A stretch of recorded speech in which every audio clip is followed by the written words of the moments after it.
आज एक नवा वीडियो रे बेनिफिट स्टॉक रे आपन को स्वागत। मु एरा आपन को सेवारे उपलब्ध एबी जे कोनोसी समय रे आपन मते कांटेक्ट करि परिबे। मो नंबर होची 7750818729।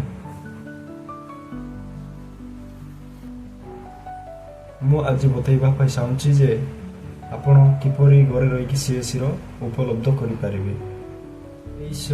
मु एई सेवा आरंभ करके 2 वर्ष कंप्लीट हैला।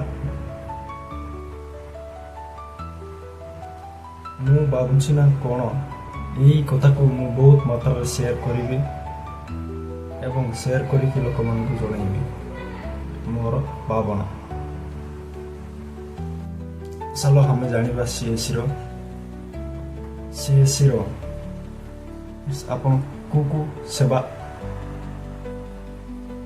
मो पाखरे एवं सोशल मीडिया माध्यम रे आपण मते जणाई पारिबे कि मु आपन को सेवा करि पारिबे।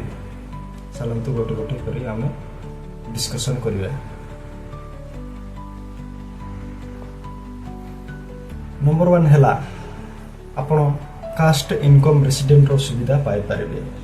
आपण व्हाट्सएप माध्यम रे डॉक्यूमेंट सब सेंड करले मु आपण caste certificate resident income completely आपण को दे पारिबा। आपण को ऑफिस को जीवा पाई पड़िबनी, संपूर्ण दायित्व मोर सेटा।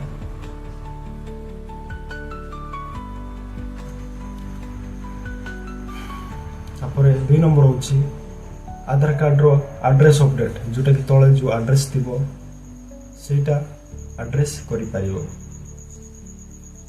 3 नंबर होची लेबर कार्ड अप्लाई करि पारिबे किबा लेबर कार्ड रो रिन्यूअल कंट्रीब्यूशन बांधी पारिबे। ए सब सुविधा पाई पारिबे व्हाट्सएप माध्यम रे।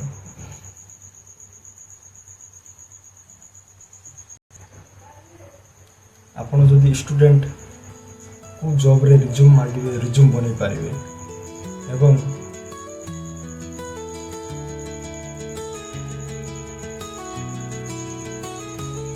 आपण कैरेक्टर सर्टिफिकेट बनै पारिबे। एनी जॉब अप्लाई करि पारिबे, तापरे स्कॉलरशिप अप्लाई करि पारिबे व्हाट्सएप माध्यम रे। आपण व्हाट्सएप किंबा सोशल मीडिया रे जो कोनोसी फेसबुक इंस्टा यूट्यूब रे आप मेसेज करि परिबे।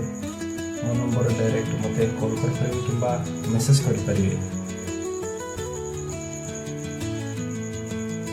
पैन कार्ड वोटर कार्ड मते अप्लाई करि परिबे व्हाट्सएप माध्यम रे। मते जणैले मु डॉक्यूमेंट पठाइले मु अप्लाई करि दे परिबे एवं आपण घरे नुआ मीटर लगेबे, नुआ मीटर पाई अप्लाई करचंती ताले मते मु आपन को हेल्प करि परिबे। आउ स्टूडेंट जदि कोनोसी स्कॉलरशिप पाई अप्लाई करूची ताले सेटा मते एई परिबो एई सोशल मीडिया माध्यम रे। Thank you.